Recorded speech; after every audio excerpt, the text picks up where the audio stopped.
আমাকে বিয়ে করবে আমলকি? শরীর দিয়েছি বলে মনে করো না মন দিয়েছি। বিশ্বাস করো আমলকি, আমার কোনো অভাব নেই, আমি তোমাকে রানী করে রাখবো। আমাকে বিয়ে করার স্বপ্ন ভুলেও দেখো না আবির, বরবাদ হয়ে যাবে। আমলকি, আমি বরবাদ হতে চাই।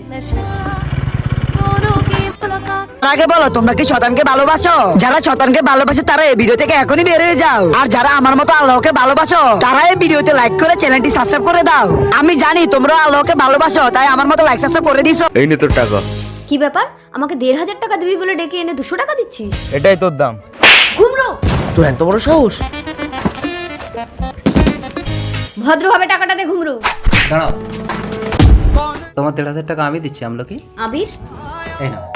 তোকে আমি দেখে নেবো। চল ফোট শালা। থ্যাংক ইউ আবির, টাকাটা আমার ভীষণ দরকার ছিল। তুমি এসব কাজ কেন করছো আমলকি? আমলকি, আমাকে জানতেই হবে আমলকি কেন এসব করছে, কেন ওর এত টাকার দরকার। ডাক্তারের বাড়ি চলে এসেছি, শাড়িটা পরে নি। ডাক্তার বাবু, ভেতরে এসো।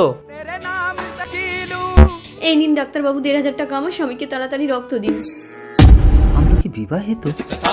রক্ত দিয়েই কিন্তু সঙ্গে সঙ্গে তোমার স্বামীকে অপারেশনটা করলেও সুস্থ হয়ে যাবে।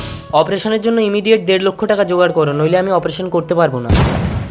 ১.৫ লক্ষ টাকা? আমলকি, আমরা তো ভীষণ গরিব, এতগুলো টাকা জোগাড় করতে পারবো না, আমি বেশি দিন বাঁচবো না, তুমি আর একটা বিয়ে করে নাও। এমন কথা বলো না স্বামী, আমি তোমাকে জীবন দিয়ে বাঁচাবো। ১.৫ লক্ষ টাকা কোথায় পাবো এতগুলো টাকা? আমলকি, আমি দেবো তোমাকে ১.৫ লক্ষ টাকা। এ কি আবির, তুমি আমার পেছন ছাড়ছো না কেন? আমি তোমাকে বিয়ে করতে পারবো না, আমি বিবাহিত। আমি না জেনে তোমাকে ব্যবহার করেছি, তাই এইটুকু উপকার করে আমাকে আমার পাপের প্রায়শ্চিত্ত করতে দাও আমলকি।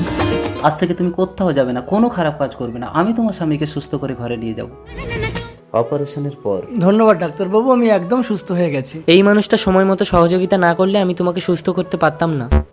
কে তুমি? আমার স্ত্রী কোথায়? আমার পরিচয় জেনে লাভ নেই, তোমাকে সুস্থ করে তোমার স্ত্রীর হাতে তুলে দিলে আমি নিজেকে ক্ষমা করতে পারবো।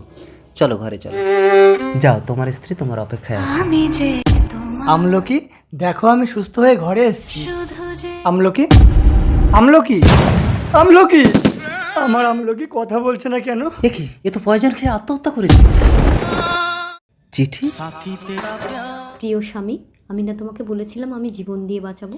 বিশ্বাস করো স্বামী, তোমাকে বাঁচানোর জন্য আমার শরীর বিক্রি করা ছাড়া আর কোনো উপায় ছিল না। তাই আর আমি এঁটো ভোগ ভগবানের সেবায় লাগাতে চাই না স্বামী, আমাকে ক্ষমা করো। আমলকি।